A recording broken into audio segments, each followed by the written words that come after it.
Did you realize your partner's crazy ex was actually telling the truth about them? I thought Jessica was just bitter. For 2 years, she'd been sending me messages on Instagram, Facebook, even LinkedIn. Always the same warnings about my boyfriend Marcus. He's not who you think he is. Ask him about the restraining order. Check his phone while he sleeps. I'd show Marcus the messages, and he'd get this perfect mixture of hurt and exhaustion on his face. She's been stalking me since we broke up, he'd explain, running his hands through his hair. I feel terrible that she's dragging you into this. He painted her as unhinged, said she'd keyed his car, showed up at his work, threatened suicide when he wouldn't take her back. Classic crazy ex behavior, right? Marcus was incredible. He brought me coffee every morning, remembered every detail I shared, and never once raised his voice. When I got food poisoning, he held my hair back and cleaned my bathroom without complaint. When my mom was hospitalized, he drove 4 hours with me and slept in those terrible waiting room chairs. Perfect boyfriend material. The way we met felt like destiny. I was having the worst day at the hospital where I worked as a nurse. 3 patients coded, 2 families screaming at staff, and I'd spilled coffee all over my scrubs during my lunch break. I was crying in the parking garage when this handsome stranger approached with a tissue and a concerned smile. Rough day?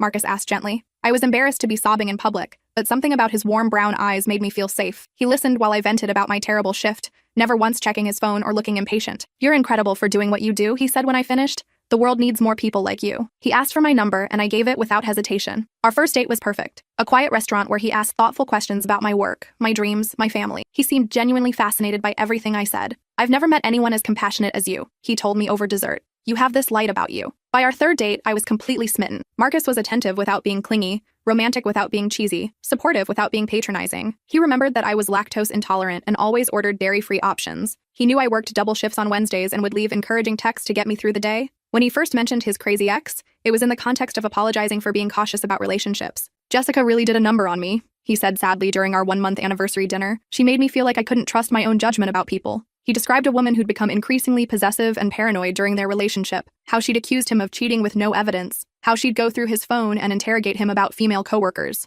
I tried to be patient because I thought she just needed reassurance, Marcus explained. But it got scary. She'd show up at my apartment at 3 a.m. demanding to know where I'd been. She threatened to hurt herself if I ever left her. When Jessica's first message arrived 2 months into our relationship, Marcus's reaction seemed perfectly reasonable. I'm so sorry you have to deal with this, he said, showing genuine distress. I was hoping she'd moved on, but apparently not. The message was vague. Just ask him about Seattle with no context. Marcus explained that Jessica often made cryptic accusations that never led anywhere. She does this thing where she implies I'm hiding something without actually saying what, he said with a tired sigh. It's manipulation. She wants you to start doubting me, so our relationship falls apart. Over the next few months, Jessica's messages became more frequent, but remained frustratingly vague. Marcus always had reasonable explanations. Ask him about the second phone came when Marcus had just gotten a work phone from his consulting company. Ask him about the credit cards, arrived right after Marcus mentioned having to clean up his credit after identity theft. Ironically, he claimed Jessica had stolen his information during their relationship. Ask him about Portland made no sense because Marcus had never mentioned Portland, and when I brought it up, he seemed genuinely confused.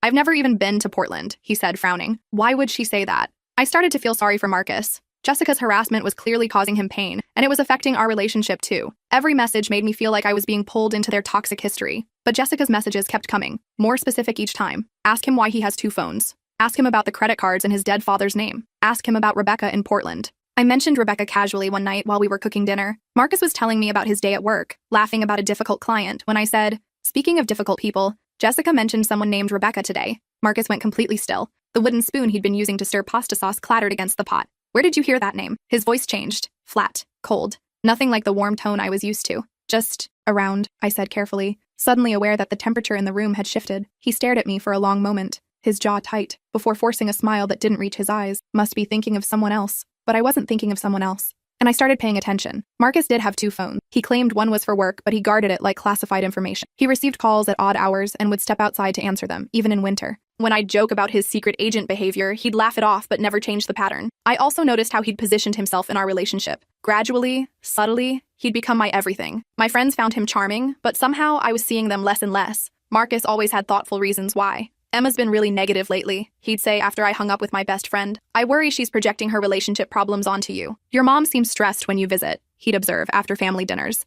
Maybe giving her some space would be healthier for both of you. He never forbade me from seeing anyone. He was too smart for that. Instead, he'd plant seeds of doubt that grew until I was making the choice to isolate myself. One night, while he was in the shower, I checked his work phone. I told myself I was just being paranoid, influenced by Jessica's messages. I'd proved to myself that Marcus was innocent. Then maybe I could block Jessica and move on with our relationship. The contact list made my blood run cold. Rebecca, Portland Ashley, Seattle Nina, San Diego Melissa, Phoenix Emma, Denver Katie, Austin. And at the bottom, Jessica, blocked. Each contact had the same pattern, dozens of deleted message threads, recent calls at 2 a.m., photos sent and received. My hands were shaking as I scrolled through Rebecca's messages. When are you coming back? You said just 6 months. I saw your girlfriend on Instagram. Does she know about us?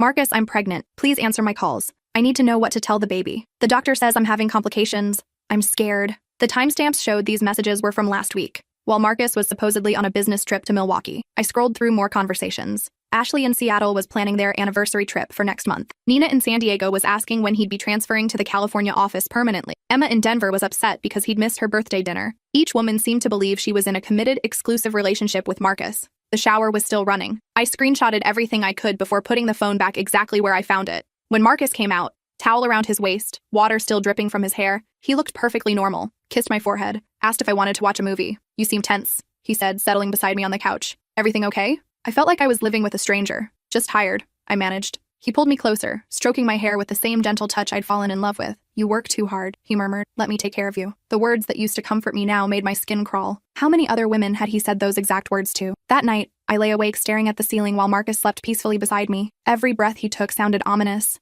Every movement made me tense. Who was this person lying next to me? The next morning, I called in sick and drove to Jessica's address. I'd found it in his contacts under blocked with a note that said, emergency only, approach with caution. The apartment complex was nicer than I'd expected. Jessica answered the door looking nothing like the unhinged woman Marcus had described. Professional clothes, neat apartment, wedding ring on her finger. You finally believe me, she said simply. She made coffee and spread out a manila folder on her kitchen table. The folder was thick, organized with tabs and labels. This wasn't the obsessive rambling of a crazy ex. This was documentation. Marcus operates in cycles, she explained, her voice calm and matter-of-fact. He finds women in different cities, maintains relationships with 3 or 4 at once. He tells each of us the others are crazy exes or clingy friends. She showed me credit card statements and names I didn't recognize. Identity theft. He uses information from women he's dated to open accounts. My credit score dropped 200 points before I figured out what was happening. My stomach dropped. There's more, Jessica said gently. And it's worse than financial fraud. She pulled out police reports, hospital records, restraining orders. The first police report was from Seattle. Ashley Martinez, 28, nurse practitioner, admitted to hospital with injuries consistent with domestic violence. Suspect fled before arrest could be made. The second was from San Diego. Nina Rodriguez, 26, elementary school teacher. Restraining order filed after escalating threats and stalking behavior. The third was from Denver. Emma Thompson, 29, social worker. Identity theft, harassment, violation of restraining order. Marcus has a pattern, Jessica said quietly. He gets women isolated, financially dependent, then the abuse starts. Psychological first, then physical. The documents painted a horrifying picture. 3 different women in 3 different cities, all with similar stories of manipulation, control, and violence. Rebecca's in the hospital right now, Jessica said quietly. Broken ribs, fractured wrist, concussion. She finally pressed charges, but he disappeared before they could arrest him. She showed me hospital photos that made me sick. Rebecca looked like me. Same hair color, same build, same age, same trusting smile in the before photos Jessica had printed from social media. He has a type, Jessica continued. Mid-20s, works in healthcare or education, lives alone, family out of state. He researches us thoroughly before making contact. She showed me printouts from social media accounts I'd forgotten I had, dating profiles from years ago, public record searches, even my college graduation photo from a newspaper announcement my mom had submitted. How long have you been living together? She asked. 6 months. She nodded grimly. That's when it escalates. He's probably already isolated you from friends and family. I thought about the past few months. How Marcus had subtly discouraged girls' nights out. How he'd find reasons I shouldn't visit my parents. They were too demanding, the drive was too long, I needed to focus on my career. How he'd express concern about friends he claimed were toxic, or using me. Emma, my best friend since nursing school, had stopped calling after Marcus mentioned she seemed jealous of our relationship. My weekly calls with my mother had dwindled to monthly, then every few months. Marcus was always supportive when I talked to them, but somehow I always felt drained afterward, like the conversations were more work than they were worth. The restraining orders don't work because he moves constantly, Jessica explained. Uses different names, different cities. By the time law enforcement catches up, he's already moved on to the next victim. She handed me a thick folder marked Sarah Chen, Chicago. I've been documenting everything for 2 years, building a case. Rebecca isn't his first victim to end up hospitalized, and she won't be the last unless we stop him. Inside the folder were copies of medical records, police reports, and testimony from 7 different women across 4 states. The pattern was identical every time. Love bombing phase, excessive attention, gifts, and affection, making the victim feel special and chosen. Isolation phase, gradually separating the victim from support systems through manipulation and subtle sabotage. Control phase, financial manipulation, monitoring communications, restricting movements. Abuse phase, psychological torture escalating to physical violence. Disposal phase, when the victim becomes too problematic or starts to fight back, he disappears and moves to the next target. The other women are ready to testify, Jessica said, but we need current evidence, something that proves he's still active, still targeting victims. She looked at me directly. We need you to help us catch him. My hands were trembling as I processed everything. 2 years of warnings I'd dismissed. 2 years of red flags I'd ignored because Marcus was so charming, so perfect. What do you need me to do? Jessica explained the plan. The FBI had been building a case for interstate fraud and stalking, but they needed concrete evidence of ongoing crimes. I would continue acting normal while documenting everything: his activities, his phones, his finances, his communications with other victims. Agent Rodriguez is the lead investigator, Jessica said, handing me a business card. She's been tracking Marcus for 3 years. You can call her anytime, day or night.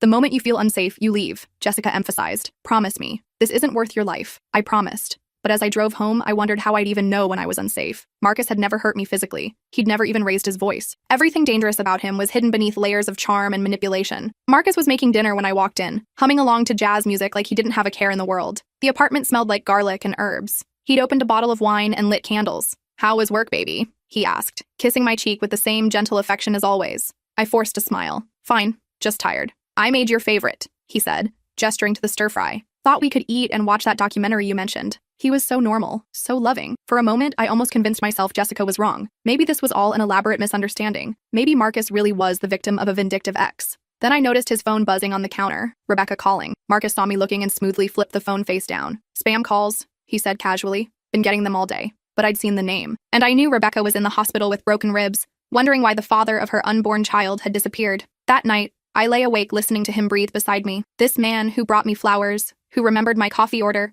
who held me when I cried about difficult patients at work. This man who was apparently a predator. The next few weeks were torture. I documented everything while pretending nothing had changed. His second phone, his odd hours, his carefully crafted stories about work trips that I now knew were visits to other victims. I discovered he'd been using my personal information too. My social security number to run credit checks, my mother's maiden name to set up email accounts, my work address to have packages delivered that I never saw. He'd been systematically invading my privacy for months, and I'd never noticed because I trusted him completely. I installed a hidden camera app on my phone and started recording our conversations. The casual way he lied was chilling. When I asked about his trip to Milwaukee, he described meetings and clients that I now knew were fabricated. He was actually in Portland with Rebecca. "How was the Johnson account?" I asked over dinner. "Challenging," he said without missing a beat. "But I think we made good progress. The presentation went over well." He was such a good liar that I almost believed him myself. I also started paying attention to his stories about his past. Details that had seemed unimportant before now raised red flags. He claimed to be from Ohio, but his accent sometimes slipped into something that sounded more like Texas. He said his father had died in a car accident, but I'd heard him mention his father in present tense during phone calls.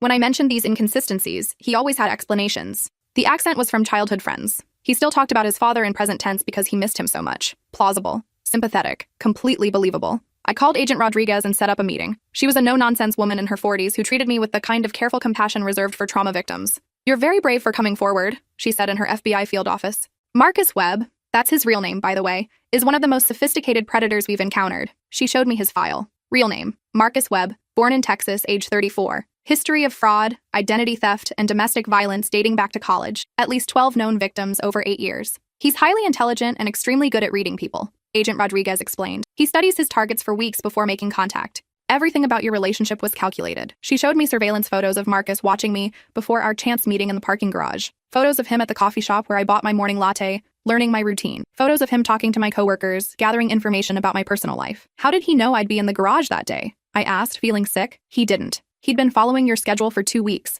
He was waiting for the right opportunity, a moment when you'd be vulnerable and receptive to a kind stranger. The parking garage was just one of many attempts. If it hadn't worked, he would have tried something else. A flat tire he'd offer to fix. A spilled coffee he'd help clean up. A lost dog he'd ask me to help find. The profile says you're a nurse," Agent Rodriguez continued. "He specifically targets women in caring professions because you're predisposed to see the best in people and make excuses for concerning behavior. Everything I'd thought was special about our relationship, the way he understood me, the way he seemed to know exactly what I needed, was just him exploiting my psychology." "What do you need from me?" I asked. "Keep documenting everything. We're particularly interested in evidence of the identity theft and the interstate pattern. If we can prove he's running multiple relationships across state lines while committing fraud, we can get federal charges that will stick." She gave me recording equipment and detailed instructions on how to gather evidence safely. "The most important thing is that you don't change your behavior in any way that might alert him," she emphasized. "Marcus is extremely perceptive. If he suspects you know, he'll disappear and start over somewhere else." The weight of that responsibility was crushing. Not just my safety, but the safety of Rebecca, Ashley, Nina, and all the future victims. Back home, I started my double life, loving girlfriend by day,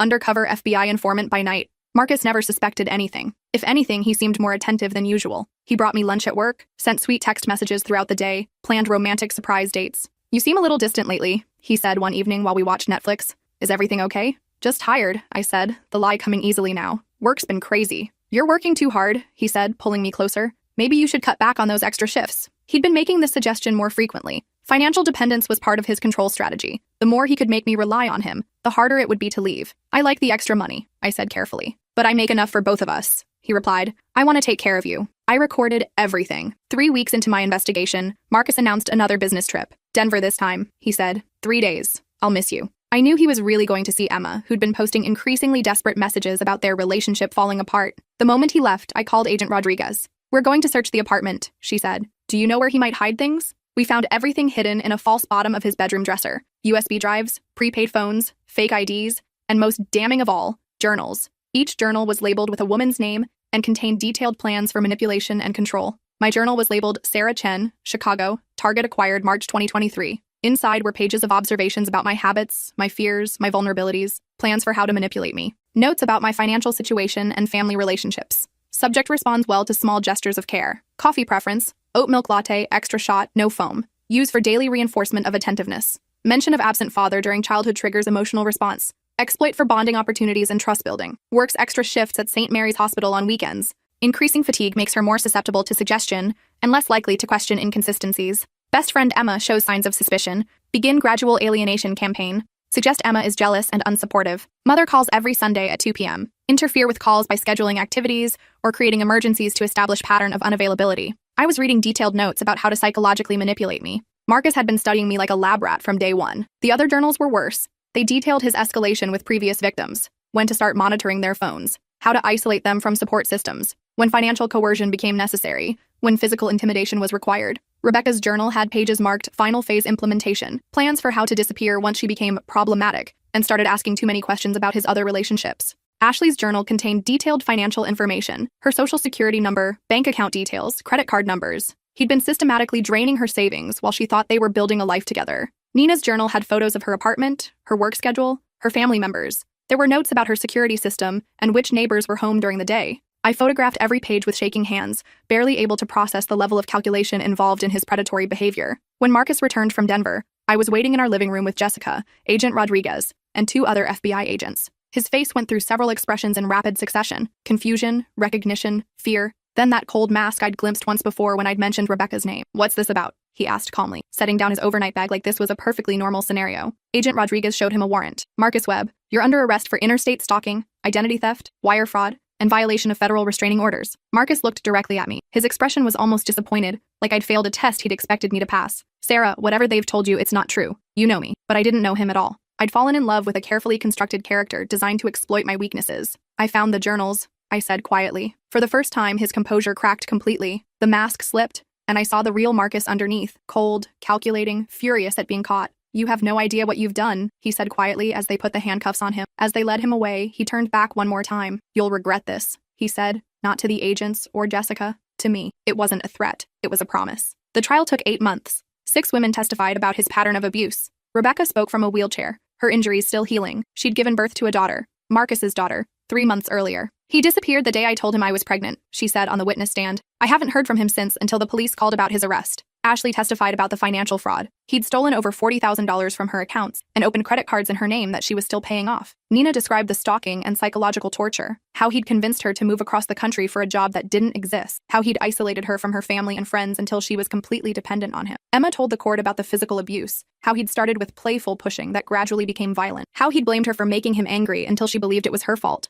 The evidence was overwhelming: credit fraud, identity theft, stalking, assault, violation of restraining orders across multiple states. Marcus was sentenced to 15 years in federal prison without possibility of parole for the first 8 years. During the sentencing, his lawyer tried to paint him as a man with abandonment issues who just loved too deeply. Mr. Webb suffered from childhood trauma that led to unhealthy attachment patterns, the defense attorney argued. He never intended to cause harm. He was just desperately seeking connection. The judge wasn't buying it. "Mr. Webb treated these women like targets in a hunting expedition," she said. "This was calculated predatory behavior, not misguided romance." The level of planning and manipulation demonstrated in these crimes shows a complete lack of empathy and regard for his victim's humanity. She paused, looking directly at Marcus. "You studied these women like prey. You learned their weaknesses specifically to exploit them. You destroyed their finances, their relationships, their sense of safety, and in some cases, their physical health. This court finds no evidence of redemption or rehabilitation potential in your behavior." Marcus sat quietly throughout the sentencing, showing no emotion. But as they led him away, he looked back at the gallery where all his victims sat together. He smiled.